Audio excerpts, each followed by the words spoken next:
En nombre de Dios y de la patria se abre la sesión.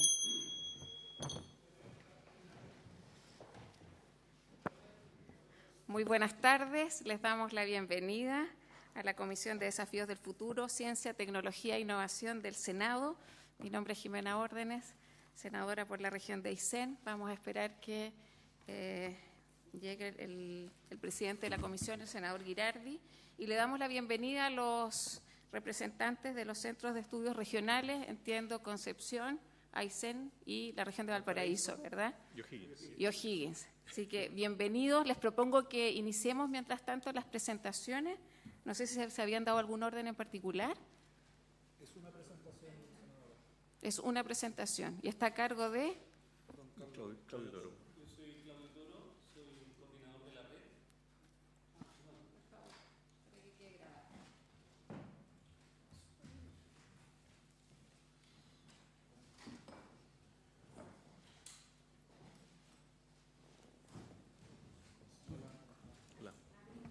¿Me abrieron? Bueno, yo les pido disculpas porque estábamos con una delegación china, así que los tuve que abandonar a los pobres chinos. Te doy la palabra a ti, ¿explicaste de qué se trata ya?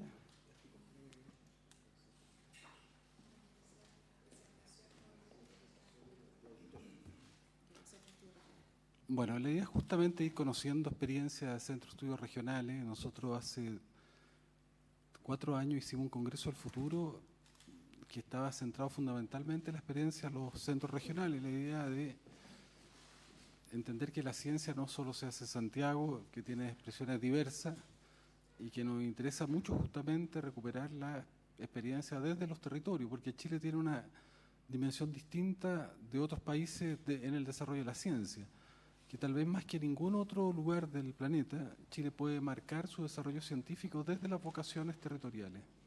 Y por lo tanto eso implica una mirada de un proyecto país que se hace ciencia centrada desde los territorios de su fortaleza. No es la misma ciencia que podemos hacer en la Patagonia, en Aysén, por ejemplo, que uno debiera hacer en el desierto de Atacama. Claro, hay sistemas transversales, pero las oportunidades que tiene Chile en esa materia son únicas. Y nosotros creemos que a partir de las vocaciones territoriales podríamos ser líderes o hacer aportes relevante no solo para Chile, sino para toda la humanidad, desde justamente asociar la ciencia, pero también con el saber local y también justamente con la dimensión ecosistémica, ¿verdad? Y yo creo que es muy importante que Chile empuje esa visión, que es una ciencia que se hace de abajo hacia arriba, no de arriba hacia abajo. Yo creo que la ciencia en Chile ha sido muy vertical, ha sido muy unidimensional.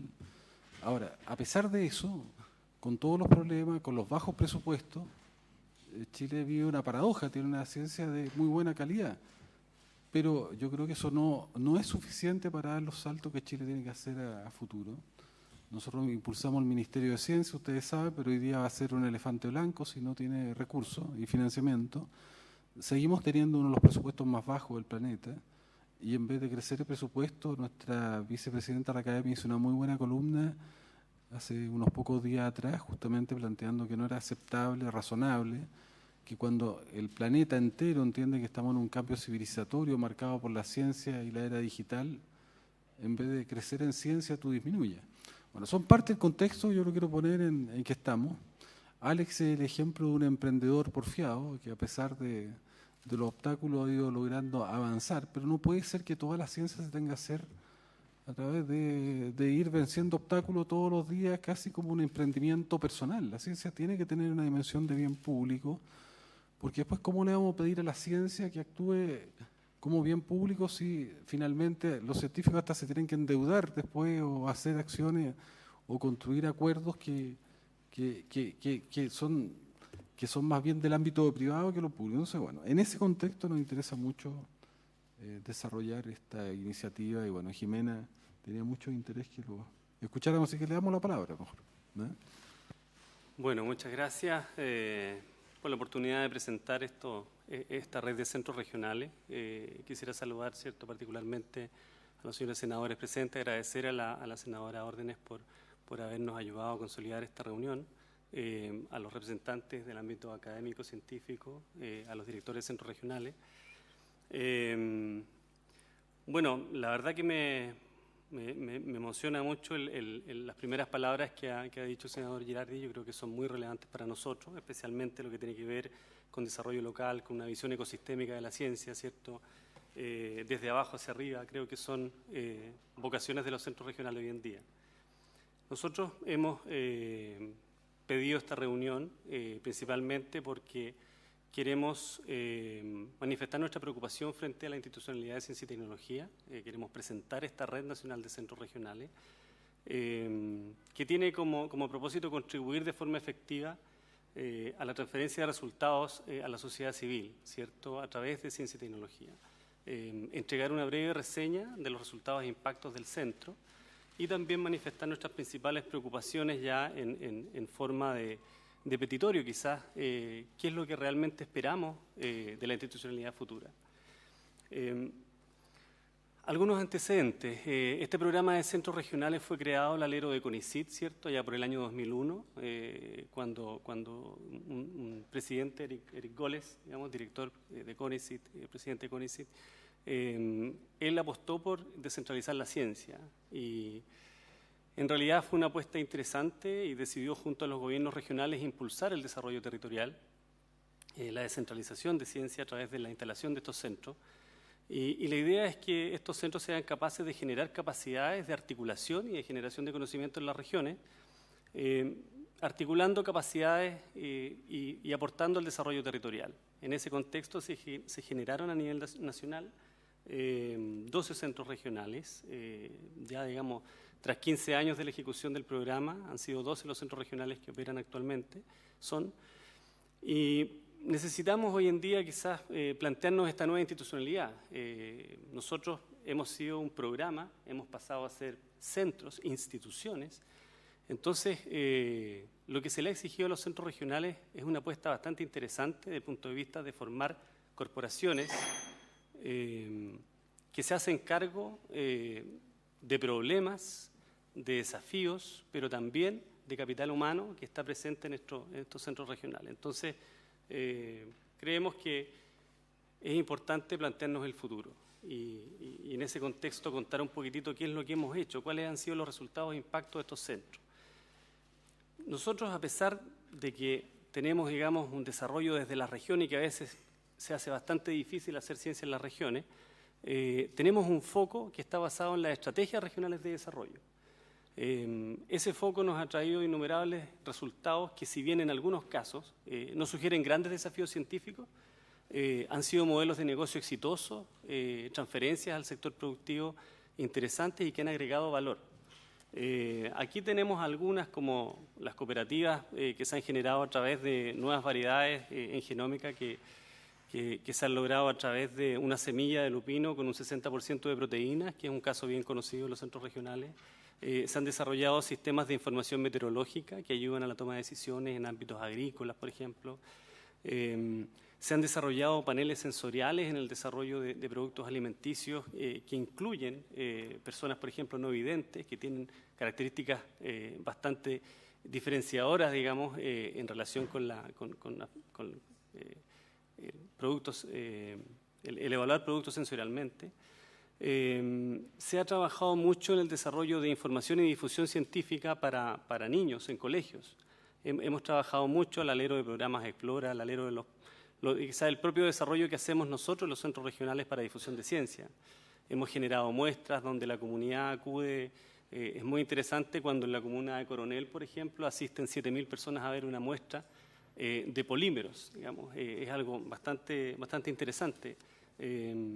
O, por ejemplo, la creación de manuales para determinación de la condición biológica de un suelo, que también son herramientas que se transfieren a la comunidad y que evitan ciertas prácticas agrícolas que hoy en día nosotros estamos desarrollando quizás de una manera bastante inconsciente, digamos. O sea, que estamos basando nuestro desarrollo en una productividad que quizás, y ya en estos tiempos, nos está generando un impacto ambiental bastante importante. Y quizás aspectos que tienen que ver con la inserción de nuevos profesionales. Hoy en día estamos generando, los centros regionales albergan a más de 300 profesionales en actividades de ciencia y tecnología. Somos más de 400 en total, pero hay 300 personas que están dedicadas a desarrollar ciencia exclusivamente. Ellos no son académicos, sino que son personas que están dedicadas solamente al desarrollo de ciencia. También estos centros han apalancado más de 26.000 millones de pesos que se han aplicado en las regiones y que han servido para formar capacidades. Hoy en día nos gustaría relevar quizás algunas cifras que se recogen en un compendio estadístico que lanzó CONICYT, que datan principalmente de la intensidad que se genera, digamos, en el desarrollo de ciencia. Hoy en día todo está en la región metropolitana, la gran mayoría. Creemos que sería interesante que esto pudiese trascender a las regiones y con focos y propósitos regionales. Hoy en día también tenemos una gran apuesta por la formación de capital humano, pero ¿dónde van a ir esas personas hoy en día si no generamos esas capacidades? Creo que hoy deberíamos equilibrar esa balanza de manera diferente. Hoy en día hay muchos recursos aquí, por ejemplo, la línea celeste de este gráfico son la cantidad de recursos que se aprueban para formación de personas, formación de capital humano. Pero la cantidad de recursos que se entregan para la creación de centros, por ejemplo, y grupos de investigación asociativa, no se alcanza a ver aquí. Entonces, también creo que sería necesario cautelar un equilibrio respecto de la entrega de esos recursos. Por otra parte, solamente un ejemplo de los recursos que se invierten en este programa regional. Eso, digamos que es algo autorreferente, pero tiene un sentido de dimensión. Nosotros, en 15 centros regionales, ejecutamos un presupuesto anual cercano a los 3.000 millones de pesos.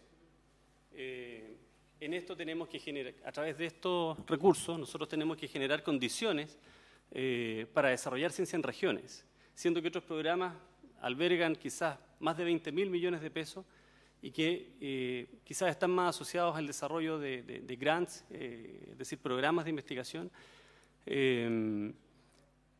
No obstante, nuestra preocupación está en ese equilibrio, digamos, cómo generamos un equilibrio basado en lo que hoy en día vamos a hacer como regiones, o qué le vamos a pedir a la ciencia hoy en día.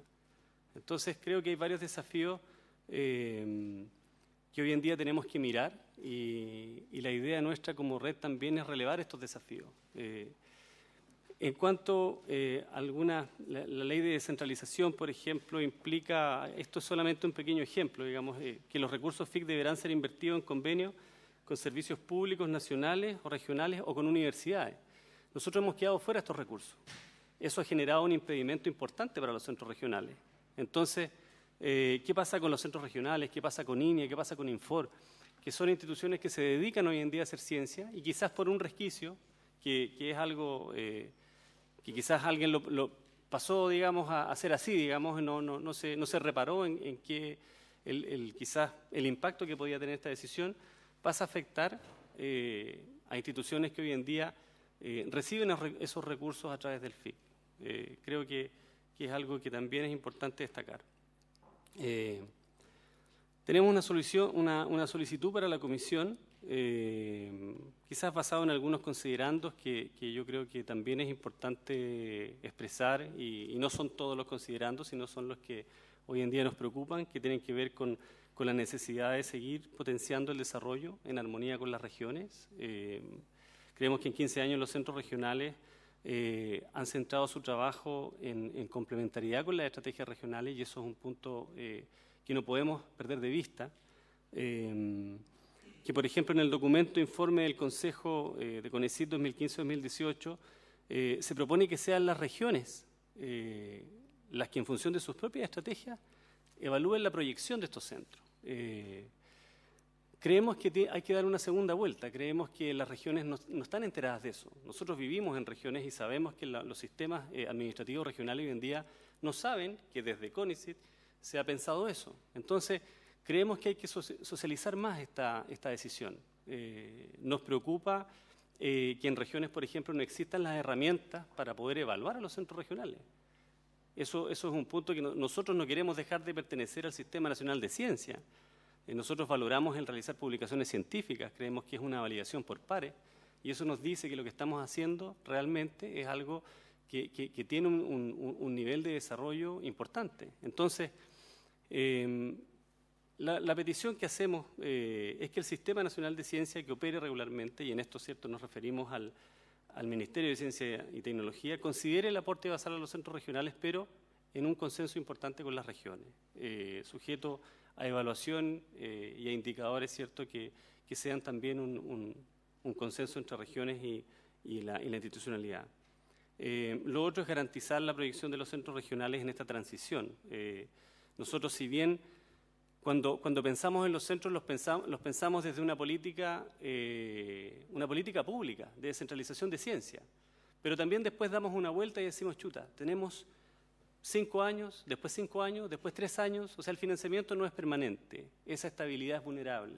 Y tenemos que pensar que si queremos realmente producir un desarrollo país, tenemos que asegurar a lo menos un financiamiento de base para que estos centros produzcan, ¿cierto?, otra parte que tiene que ver con financiamiento para operación y para desarrollar ciencia y tecnología. Y lo otro, que para nosotros es muy importante, es cautelar en esta política de ciencia y tecnología el desarrollo de investigación con misión territorial. Hoy en día hay una serie de actividades productivas que se desarrollan en regiones y que las soluciones que existen hoy en día no se adaptan a las condiciones locales. Nosotros hoy en día podemos pensar que las regiones que tienen residuos susceptibles de ser valorados tecnológicamente pueden utilizar esos residuos en generación de energía, por ejemplo, porque están produciendo contaminación, pero hay lugares donde no hay calderas de biomasa, donde los recursos están atomizados, donde hay que generar otras soluciones. Entonces, eso significa que el conocimiento lo tenemos que adaptar a la realidad local. Y esa es una preocupación. Hoy en día, si es que no tenemos esa precaución, probablemente la ciencia va a ir por un lado y el desarrollo del país va a ir por otro. Entonces, quizás me gustaría dejar ahí la presentación. Me interesa también que quizás mis colegas de los centros regionales hicieran algún aporte, algún comentario, para que podamos cerrar, digamos, la presentación quizás con una visión más global. Damos la palabra. Muchas gracias. Gracias. Bueno, buenas tardes. Yo soy, mi nombre es Eduardo Gratacós, soy el director del Centro CERES, que es un centro para sostenibilidad en la agricultura, y traje un ejemplo bien cotidiano. Todos conocen esto, chirimoyas. La chirimoya es una fruta que está desapareciendo de la región de Valparaíso, que apenas 100 hectáreas plantadas, porque desde el punto de vista del negocio agrícola es mucho más simple y más barato desde el punto de vista de sus costos plantar paltos. Se poliniza con abejas, en cambio esto hay que polinizarlo a mano. Y gracias a un proyecto CONECYT que trabajamos identificando de qué forma la biodiversidad y en el contexto que usted exponía de la visión ecosistémica, de mirar el territorio como un gran ecosistema donde hay que articular capacidades para poder desarrollarlo, porque nosotros no tomamos todas las partes del ecosistema de la región, pero puntualmente en esto, la identificación de insectos polinizadores, por ejemplo, a través del cambio más bien paradigmático, diría yo, de lo que ha sido la revolución verde en la agricultura, vale decir, el uso de pesticidas y herbicidas que han disminuido tanto la diversidad que finalmente estos insectos han desaparecido. Tuvimos que ir a buscarlos a España para encontrar que estaban también aquí, y hoy en día es posible, con producciones normales, en Valparaíso existen más de 10.000 pequeños agricultores de menos de 5 hectáreas, que podrían perfectamente bien, como fuente de ingreso, tener un producto que identifique el territorio, que le da una identidad, por esa misma particularidad que tiene. En Chile podemos producir aquí y en la zona de Coquimbo. Son las dos únicas zonas de ahí, y en el mundo está en California, en Australia, Sudáfrica y en Europa. Entonces son ejemplos concretos de proyectos de ciencia y de investigación orientada a las innovaciones. En el caso también y perdón que me refiera particularmente al centro que yo dirijo, pero creo que se hace más múltiples las visiones. Ahí creo que como centros estratégicos también, independiente de la precariedad en cuanto a su financiamiento que mencionaba Claudio, creo que es importante que existan centros permanentes estratégicos de pensamiento que sean independientes de los gobiernos de turno. Creo que puedan mantenerse en el tiempo, que puedan tener equipos interdisciplinarios, capacitados, donde puedan insertarse doctores que vengan de estudiar en el extranjero. Y, por ejemplo, ¿quién podría preguntar cómo nos alimentaremos en 50 años, por ejemplo? O sea, vale decir, hoy en día, ¿cómo se vigila la alimentación en términos de la participación de una dieta completa en términos de producción agrícola? O sea, hoy en día se planta lo que es negocio. O sea, si el día de mañana solamente es negocio, vamos a comer solamente apio, o vamos a comer solamente lechuga, vamos a comer solamente palta. Entonces, existe un tremendo potencial, una tremenda capacidad en todos estos pequeños agricultores que pueden abastecer, que en el mundo lo hacen, abastecer la alimentación local. Aparte de los negocios que hoy día están funcionando y que se hace de exportación, yo digo, hay que preocuparse por la alimentación y sobre todo cuando vemos valles como el de Quillota, por ejemplo, en que la expresión urbanística, digamos, de la presión de los condominios sobre el valle de Quillota, que es un valle que tiene miles de años. De hecho, Darwin, cuando visitó Quillota, dijo, el que le puso Valparaíso, Valparaíso, seguro que pensó en el paraíso de Quillota, porque era realmente un vergel, y hoy en día todas las parcelas hermosas, las quintas de la Cruz, han sido ocupadas por condominios, porque no hay una buena regulación, y porque también se necesita que exista una ordenación del territorio, sobre todo ahora cuando se van a liberar competencias hacia las regiones, se requiere una región ordenada y en eso creo yo que los centros pueden ser realmente un aporte. Nosotros estamos trabajando con la Intendencia Regional de Valparaíso para hacer el plan de gestión para la Reserva de la Biosfera de la Campana Peñuela. Estamos trabajando con el plan regulador de la ciudad de Valparaíso para apoyar todas las zonas que se entendían que eran urbanas y resulta que Valparaíso como comuna tiene un 67% de su superficie en la Reserva de la Biosfera. Y se pensaba siempre que era algo que era solamente urbano, o sea, leyendo la realidad que no hemos querido leer de lo que son los territorios rurales y naturales y cómo los incorporamos a las ciudades. Me parece que el tema de la innovación social y los bienes públicos y la articulación de capacidades regionales son temas relevantes. No quiero tomarme más rato, pero me parece que lo que estamos hablando acá es una tremenda posibilidad de hacer desarrollo de las regiones con sus particularidades y eso apoyado en una base científica y dirigido hacia las innovaciones, que no es lo mismo que investigación hecha en universidades donde hay, por supuesto que hay excelentes investigadores, hay temas que son de primera línea, pero en las regiones se necesitan cosas más concretas, se necesitan mejorar la vida de las personas, se necesitan mejorar, por ejemplo, donde yo trabajo en La Palma, hay 2 plantas desnitrificadoras, porque hay tanto nitrato en el agua que no se puede tomar. Para que baje a 50 ppm, que es el límite máximo permitido, tienen que haber 2 plantas desnitrificadoras. Entonces, ¿quién hoy día está viendo el cascabel del gato en términos de cuánto nitrato se puede aplicar a las plantaciones? No existe. No hay fiscalización de los pesticidas que se van a las hortalizas en las ferias. No hay, ¿para qué lo voy a mencionar? Ustedes saben perfectamente bien de eso que estoy hablando. Entonces, me parece que estos centros de estudio, estos centros que trabajen articuladamente con instituciones públicas, con instituciones universitarias y que estén permanentemente pensando cómo gestionar el bienestar de la población en los territorios, me parece que deberían tener mayor consideración en términos de su estabilidad en su existencia en el tiempo.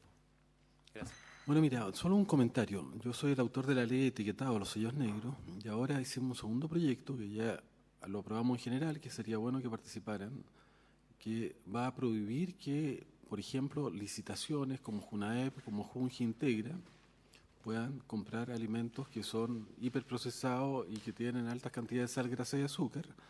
Van a tener que cumplir con lo que le estamos recomendando al país. No es razonable que el Estado no lo haga con sus recursos, que es como, por ejemplo, ofrecer 5 porciones de fruta y verdura al día y vamos a obligar al encadenamiento productivo. Es decir, que si hay una licitación que gana una empresa en la quinta región o en tu región, va a estar obligado a comprar frutas, verduras a los productores locales, ¿no? Y eso es muy interesante. Si ustedes nos pueden ahí ayudar a opinar en eso, lo invitamos. Mira, en relación a eso, existe una experiencia en Río Grande do Sul, en Brasil, donde las cooperativas agroecológicas son las primeras abastecedoras de todo lo que son los hospitales, los colegios, las cárceles, todas las instituciones públicas. Y bueno, eso porque tiene que haber uno de los grandes problemas que ha habido y que ha sido también un modelo Corfo de considerar que el agricultor es productor de materia prima. Entonces, cuando ustedes pagan aquí en Santiago 1.200 pesos por un kilo de naranja, resulta que el agricultor recibe 2.50 y el resto es flete. Entonces, ¿por qué mejor no hacemos cadenas, digamos, de distribución directa, por ejemplo, sistemas de comercialización que permiten que el agricultor reciba un precio que es el que corre todo el riesgo finalmente? Idea, de cierta manera, así que dejo abierta la puerta. Nosotros trabajamos ese proyecto con Carlos Monteiro, que es un brasileño que justamente estuvo a la cabeza de ese proyecto de encadenamiento con estas comunidades de pequeños campesinos, de agricultura familiar campesina, etcétera, etcétera. ¿Damos la palabra?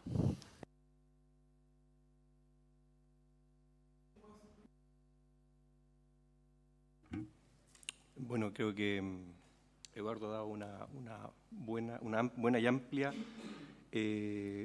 visión de todas las opciones que tienen los centros regionales de interactuar con los distintos actores y estamentos que sean en la región.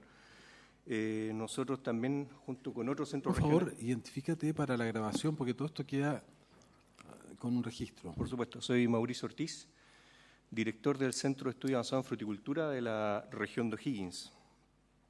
Y comentaba que, para redondear un poco de todas las distintas opciones que ofrecen los centros regionales para el desarrollo local en las regiones, nosotros con otro centro regional de la región del Maule estamos trabajando en un proyecto para generar ingredientes funcionales y agrícolas especializados a partir de cultivos dedicados, pensando también en un esquema de valor compartido, es decir, preocuparse de toda la cadena de comercialización y que todos se beneficien por igual y no hayan intermediarios que se lleven buena parte de la torta, como ocurre muchas veces. Pero también rescatar de la presentación que nosotros, los centros regionales, a diferencia de otros centros de investigación que existen dentro del ecosistema de CONICYT, somos centros que contamos con institucionalidad propia, es decir, la mayoría estamos constituidos como entidades autónomas. Y eso nos da bastante diferencia respecto del otro tipo de centro, pero también responsabilidad, es decir, tenemos que cargar muchas veces con infraestructura y con una carga de funcionamiento importante. Y el otro punto respecto de la ley de regionalización. Creo que ahí hay una cosa bastante crítica, porque la ley que promueve justamente el desarrollo de las regiones está dejando fuera del acceso a los fondos de innovación para la competitividad a los centros que están en la región. Entonces hay un contrasentido importante que nos parece que es importante corregir. Eso. Yo lo que te pido es que respecto a esos temas nos envíen específicamente una propuesta de ustedes, porque acuérdense que esta comisión tiene un acuerdo que hicimos con las universidades y con los centros, que esta tal vez la única comisión que ustedes pueden ir por derecho propio a cualquier comisión a opinar, pero además pueden presentar proyectos de ley a través de esta comisión. De hecho, con el equipo de Neurociencia Valparaíso, con Ramón Latorre y John Ewi, presentaron un proyecto de ley a través de esta comisión sobre el cambio horario. No sé, yo lo que les propongo a ustedes mismos, porque le da más validez a veces, elaboren una propuesta en forma conjunta y la presentan a esta comisión y nosotros le haremos trámite. ¿Les parece? Creo que le da más fuerza a esta alianza entre ámbito parlamentario y ámbito científico, universitario. Te damos la palabra, si quieres. Gracias. Yo soy Giovanni Aneri, director del Centro de Investigaciones de Ecosistemas de la Patagonia. Nosotros, como centro, tenemos el fuerte apoyo del gobierno regional. Le agradezco a los consejeros de la región que nos han acompañado, la senadora Órdenes, que hizo posible esta reunión. Nosotros somos una región con pocos habitantes, son 100.000 habitantes, un habitante por kilómetro cuadrado. Tenemos una extensión muy amplia de costa, muchas islas, tenemos glaciares y por supuesto que el estudiar nuestro ecosistema es una necesidad. Me alegra que haya mencionado lo de la ley, porque justamente lo que quería mencionar es que una de las preocupaciones que tenemos nosotros es lo que ha expresado CONICYT, de que de alguna manera quiere dejar de lado su relación con los centros regionales, y eso es lo que gatilló un poco la petición de que nos escucharan. Consideramos eso tremendamente grave y nos gustaría que se formara tal vez una comisión que analice la institucionalidad de los centros regionales, su independencia, etcétera.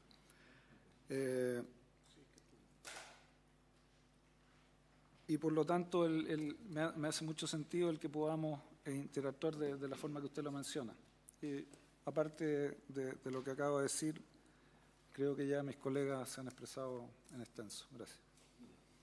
Yo que les propongo, ¿por qué no hacemos una asociación de todos los centros regionales? Porque todos tienen el mismo problema, supongo yo. Están todos más o menos bajo el mismo marco. Yo creo que sería interesante que todos los centros se asociaran, nos hicieran una presentación yo creo que la podríamos validar haciendo una reunión con todos los centros y nosotros le daríamos trámite a esa iniciativa. Lo que pasa que, para el senador Coloma nos escuchó, muchos de estos centros regionales... Sí, yo sé. Sí. Si estamos todos en este tiempo malo porque estamos todos en comisiones, presupuestos... O sea, no, lo que pasa es que estos centros regionales en la nueva ley quedaron marginados justamente de la posibilidad de participar plenamente en estos procesos. Y los centros regionales son claves para mover la ciencia a los territorios, porque además son mucho más específicos de las realidades concretas de cada territorio, a veces mucho más que las propias universidades.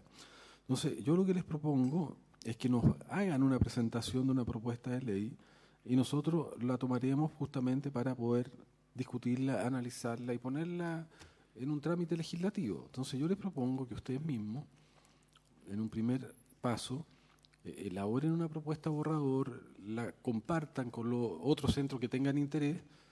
Luego, cuando tengamos una propuesta que esté madura, hagamos una reunión de la comisión, invitamos a todos los centros, a los que quieran venir, y esa iniciativa la podemos nosotros evaluar y tramitar y ponerla en discusión para resolver un problema que tienen todos los centros a nivel nacional, porque yo creo que todos tienen la misma problemática. ¿Les parece? Y eso lo podríamos hacer durante el mes de diciembre, si ustedes tienen, va a depender de ustedes, cuando ustedes tengan articulados justamente para representar a la mayor cantidad de centros que hay a lo largo del país. Sí. La pregunta que iba a hacer es que en este momento el programa regional dentro de CONICYT, la verdad es que es un porcentaje bastante ínfimo de su fondo total. Y CONICYT, digamos, como institución, parten, digamos, desarrollando los proyectos Fondesit, Beca Chile, eso como su... Entonces también está el tema, no solamente pertenecer a una cierta institucionalidad, sino en el fondo es cómo logramos que existan más fondos para regiones. Porque hoy en día, si debo decir una cifra, hoy día se reparten en estos centros regionales para todo el país $6 millones. O sea, eso es anual para todo el país. Entonces, con esos montos, dividiéndolo en 12 centros, es bien poco lo que se puede hacer. O sea, yo no es por venir a llorar, pero en realidad creo que hay que decir que nosotros queremos que no solamente la institucionalidad, sino que además permita una mayor participación también. Bueno, esa es una discusión que estamos ahora, de hecho, con el senador Coloma. Nosotros rechazamos el presupuesto, no solamente en este gobierno, lo rechazamos en los gobiernos anteriores, en 3 discusiones presupuestarias sucesivas, porque no había voluntad justamente de tener un presupuesto acorde a los desafíos que tenemos en los territorios, justamente porque tenemos esas potencialidades. Y nuevamente estamos discutiendo el tema presupuestario. Es una discusión crónica, pero en algún momento este país habrá un nivel de conciencia respecto a la materia. O sea, tenemos que empujar ambas cosas, la dimensión institucional y la parte de los recursos. Entonces, por lo menos lo que podemos tratar con ustedes es la parte institucional, porque la parte presupuesto es otra discusión que tiene otra cuerda, que no... De hecho, ahí nosotros no tenemos ni siquiera atribuciones en términos legislativos, pero podemos evidentemente poner los temas y discutir con el Ejecutivo de turno como lo estamos haciendo, y si el Ejecutivo de turno no tiene disposición, bueno, generar condiciones. Vaya. Nosotros ahora tomamos la decisión de, si no hay un aumento de presupuesto de ciencia, de cultura y de las universidades estatales que se disminuyeron, es bloquear el presupuesto de lo que se llama el Tesoro, votar en contra del Tesoro, que es dejar al gobierno con las manos ahora para poder negociar, ¿te das cuenta? Pero eso ya es yo diría, tratemos de avanzar en ambos caminos. Alex. Sí, gracias, presidente. Felicitarlo por la iniciativa, a los senadores también por llevar adelante esta reunión. Quería hacerle 2 preguntas que creo que son claves. La primera es, ¿cómo ven ustedes la relación con las universidades? Porque lo escuché, creo que de los que presentaron, lo que expusieron brevemente, algunos se refirieron a la relación con las universidades. Yo creo que eso es un aspecto más o menos clave, porque el 95% de la investigación científica se hace en la universidad. Entonces, quisiera saber, porque entiendo que, por lo que conozco, algunos centros han tenido buena experiencia algunos y otros no tan buenas, y de qué manera quizás se puede favorecer y promover que esa experiencia mejore. Y la segunda, que preocupaba por este comentario respecto al FIC, ¿hay otros instrumentos en los cuales los centros regionales estén excluidos de postular? Entendí lo del FIC regional, que aparentemente por algún tipo de definición de base no pueden postular. ¿Hay otros ejemplos de instrumentos los cuales no pueden postular? Esas son mis dos preguntas.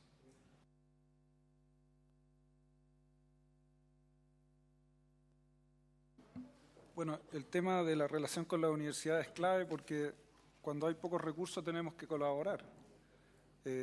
Efectivamente, las relaciones que se han dado con las universidades no siempre han sido las mejores, pero hay casos que sí son muy buenas. En nuestra región, por lo menos con la creación de la Universidad de Aysén, hemos trabajado fuertemente con ellos en la creación, desde el proceso de creación de la universidad.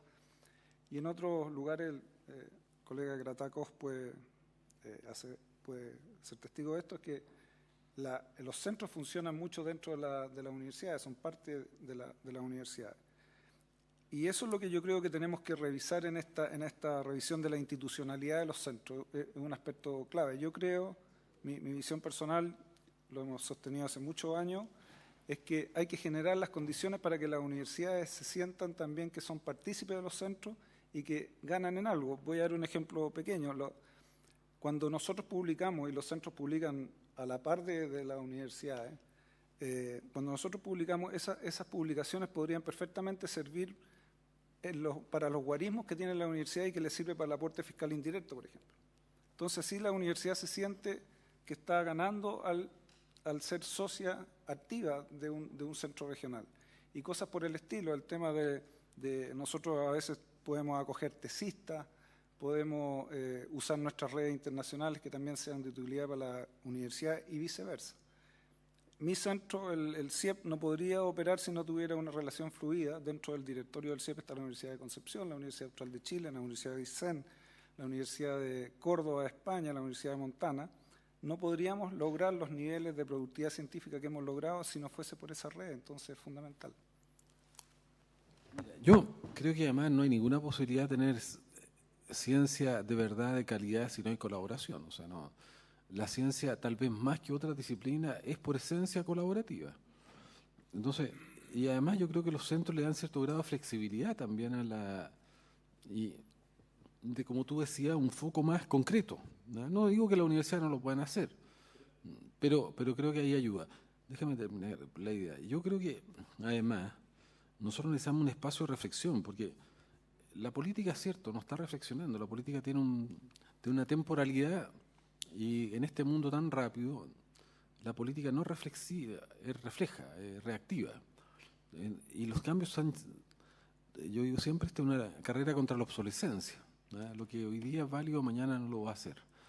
Y lamentablemente los únicos que están reflexionando en el largo plazo hoy día, paradojalmente no hay ningún gobierno, no hay ningún Estado, son grandes empresas. ¿Quiénes son los procesos de reflexión a mediano o largo plazo? Son Facebook, son Google, son Amazon, que están diseñando el futuro de la humanidad, desde la inteligencia artificial, y yo pienso que los científicos que están trabajando en los mediano y largo plazo son los científicos que están enrolados en esas empresas, pero esas empresas son monopolios de datos, pero además tienen recursos tan potentes que se meten en todos los campos. O sea, ya Google y Facebook se van a meter no solamente a hacer transmisores de datos, publicidad, se van a meter en biotecnología, se van a meter en prolongación de la vida, se van a meter incluso en ofrecer internet gratis porque quieren capturar los datos.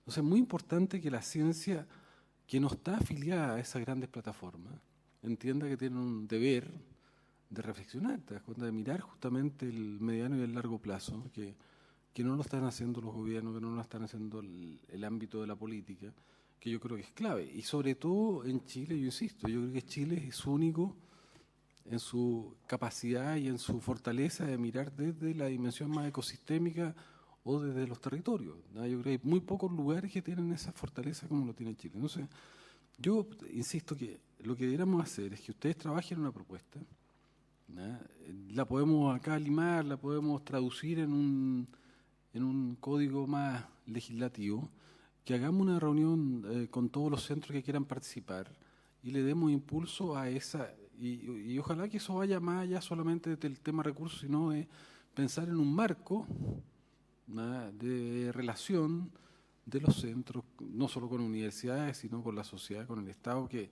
podamos ir avanzando, si les parece. Yo quería responderte la pregunta porque son distintos, tal como dijo Giovanni, son diferentes experiencias. Pero yo quería contar la experiencia de la Pontificia Universidad Católica de Valparaíso, en que en la última acreditación, la Comisión de Acreditación dijo que uno de los focos más notables era la de desarrollo y crecimiento, era a través de los centros que tenía la universidad. Dentro de ellos estaban los centros regionales, porque existe una relación directa con la comunidad, hay los distintos profesores asociados pueden participar de los proyectos de los centros, porque tal como decías tú, no es posible que uno pueda hacer, incluso no solamente dentro de la misma universidad, sino que entre universidades. En Valparaíso tenemos la Universidad de Santa María, Valparaíso, hay como 25 universidades. Entonces, y es muy difícil que cuando estamos mirando algo sistémicamente, dos personas miren lo mismo al mismo tiempo. Entonces, siempre son complementarias y son muy interesantes de poder articular porque se genera mucha riqueza en cuanto a conocimiento y sobre todo si eso es participativo. Solamente un ejemplo respecto a lo reactivo, cuando nosotros partimos como centro, estaba el tema fuerte de la sequía y querían que trabajáramos fuerte en sequía. Nosotros estábamos en ese momento trabajando en la parte de biología de suelo y pensando que la biología de suelo, al restaurar la fertilidad del suelo, realmente nosotros podemos trabajar en lo que son los sistemas alimentarios y la alimentación. Entonces, esto de mantener programas de trabajo a largo plazo y no lo inmediatista y lo que es un problema o una emergencia. Hay muchos otros temas que hay que tocar y yo creo que las universidades tienen siempre expertos que en la medida que participen en programas de trabajo se pueden consensuar mucho mejor dentro de las regiones. Le damos la palabra a nuestra vicepresidenta de la Academia de Ciencias. Muchas gracias, señor presidente. Aunque parezca reiterativo, yo quiero volver a tocar el punto que me parece que es como bien central aquí y es el doble discurso que tenemos como país, que por un lado todas nuestras autoridades dicen lo importante que es que generemos conocimiento para avanzar hacia el desarrollo y por otro lado vienen los recortes presupuestarios para ciencia, lo cual a mí me parece que es un contrasentido y es una falta de comprensión de qué es lo que requerimos como país. Pero por otra parte se ha instalado un discurso que dice, bueno, ¿para qué queremos más ciencia? Y yo creo que justamente lo que hemos escuchado hoy día de los centros regionales es la respuesta. Este país necesita generar conocimiento en todas sus regiones porque tenemos problemas que nadie va a venir a resolver por nosotros. Lo tenemos que hacer nosotros como ciudadanos, como habitantes de nuestro país, y problemas urgentes y problemas que tampoco en este momento podemos visualizar, pero que nos van a enfrentar a futuro. Por lo tanto, tenemos que tener la gente preparada en todas las regiones del país para enfrentar preguntas que no sabemos que vienen y preguntas que sí tenemos actualmente y problemas que resolver. Eso sería. Gracias, señor presidente. Mira, yo creo que justamente lo que tenemos que hacer frente a la disociación un poco esquizofrénica de discurso. Yo acompañé al presidente Piñera a Nueva York hace un mes atrás y el presidente hizo un gran discurso, hablaron todos los presidentes del planeta, yo diría que de él fueron los mejores discursos, pero el 80% del contenido del discurso del presidente Piñera fue futuro, innovación, innovación, ciencia. Yo recomiendo leer el libro Laboratorios Naturales, que se publicó este año, que sus autores son el ministro de Hacienda, Felipe Larraín, y José Miguel Aguilera, Premio Nacional de Ciencia. El libro lo que dice es que Chile tiene que invertir en ciencia, que está retrasado, que está obsoleto, que está quedándose atrás. Yo le comentaba eso hoy día en la reunión de Hacienda al ministro Felipe Larraín, le decía, ministro, pero usted acaba de escribir un libro que yo lo recomiendo vivamente, porque es muy interesante, que nos da una receta a los chilenos maravillosa. Pero la paradoja es que cuando se hace presupuesto, el presupuesto disminuye, en vez de aumentar, disminuye 4.6%. Entonces tenemos ahí ahora yo creo que es un tema de tiempo, yo no digo que sea el presupuesto más importante, pero si queremos dar un salto y ser parte del siglo XXI, la inversión en educación superior, en ciencia, en tecnología va a ser de los desafíos más importantes. No podemos mantener un 0,38% de producto, o sea, nosotros deberíamos estar, si fuéramos un país inteligente, en la OCDE, que son 2.6% de producto. Pero tenemos desafíos por delante y tenemos que caminar contra la corriente. Entonces, lo que yo propongo, que en ese contexto, que es un contexto malo, un contexto de falta de conciencia, nosotros logramos con Cecilia, que fue la Academia de Ciencia, yo creo que fue clave la Academia de Ciencia, tuvimos muchas reuniones, primero con Piñera, después con Bachelet, logramos sacar el Ministerio de Ciencia, que fue contrapelo, pero logramos sacar. Ahora, claro, tenemos institucionalidad, no tiene recursos, ya, pero tenemos otro instrumento, yo creo que hay que seguir avanzando y ahora tenemos que ir a los procesos regionales. Yo estoy totalmente de acuerdo. O sea, nosotros no nos sirve tener un Ministerio de Ciencia si no tenemos una ciencia que se haga con las universidades que están en los territorios y con los centros científicos que están en los territorios. Entonces, yo lo que les propongo es que avancemos, que tomemos esto como, yo siempre digo, la Comisión de Futuro y el Congreso Futuro son laboratorios de innovación social. Entonces, y tenemos que seguir colaborando a modificar nuestro contexto. Entonces, trabajémoslo desde la perspectiva que nosotros podemos hacerlo, que es la perspectiva legislativa asociándonos con ustedes. O sea, yo lo que propongo es que cuando ustedes estén listos, nos propongan, nos digan, y nosotros convocamos una reunión y convocamos a todos los centros que quieran venir o que hayan participado en este proceso. ¿Les parece? Jimé, y contigo cerramos. Gracias, presidente. Agradecer la presencia de los centros regionales y de los consejeros regionales de Aysén, Marcia Rafael y Rodrigo Araya. Yo creo que hay varias reflexiones que hacer y ustedes las han instalado con anterioridad a nosotros quizás como actores políticos. Creo que es importante, y ustedes han sido parte de las causas que han liderado, que ya tengamos una suerte de esqueleto, un ministerio de ciencia, tecnología e innovación. Yo creo que es un paso importante, pero es el mejor espacio para instalar también la conversación territorial. Yo lo hablo en este caso desde Aysén, antes que tengamos una universidad estatal, lo que teníamos era un centro de investigación en ecosistemas patagónicos y lo que tenemos en conocimiento en esa área hoy día ha venido desde ese centro. Y es importante porque el director decía que somos 100.000 habitantes, pero en este país el Estado nunca ha puesto en valor ese territorio. Aysén y Magallanes, de la Antártica, somos 1/3 del territorio nacional y el Estado tiene una deuda ahí. Y es a partir de la generación de nuevo conocimiento el que también lo va a poner en valor, porque las principales reservas de agua del país están en la macrozona patagónica. Entonces hay que hacerse cargo. Y no solo eso, 1/3 del bosque nativo y ha determinado también una cultura particular. Y el centro, a mi juicio, ha sobrevivido, primero porque ha habido transversalmente un apoyo político importante, el aporte que hace el gobierno regional de Aysén, y por eso nos casó la presencia de los consejeros regionales acá. Hoy día ya incluso se ha logrado que sea parte estable del presupuesto dentro de las glosas del FNDR, pero eso no ocurre en todas las regiones. Entonces creo que el tema del aporte basal hay que ver cómo en la nueva institucionalidad hay un reconocimiento no solo a los programas, a las universidades, sino a los centros regionales como centros específicos, porque el nicho nuestro han sido los ecosistemas patagónicos. El caso de agricultura ha sido en el caso de la región de Valparaíso. Cada uno tiene un sello, porque lo que ocurre con los FIC, a mí me pasó mi experiencia como intendente regional, es que postulan investigadores que muy capaces, pero no tienen vínculo con el territorio y se les nota. Entonces aparecen 1.000 universidades, como nosotros no podíamos postular o a uno, entonces es muy restringida que la capacidad o el capital humano avanzado que tenemos en regiones pueda postular a más de un fondo. Entonces ahí recoger y agradecer al senador Girardi por que construyamos una propuesta en conjunto, sea modificación legal, sea nueva legislación, y también los temas presupuestarios, que creo que un 0,4% del Producto Interno Bruto dedicado a ciencia, y sobre todo los temas de innovación. O sea, los desafíos del futuro son inmediatos y creo que es algo que estamos tomando conciencia recién, muchos de los actores que estamos en espacio de toma de decisiones. Así que gracias, presidente, también por la buena disposición.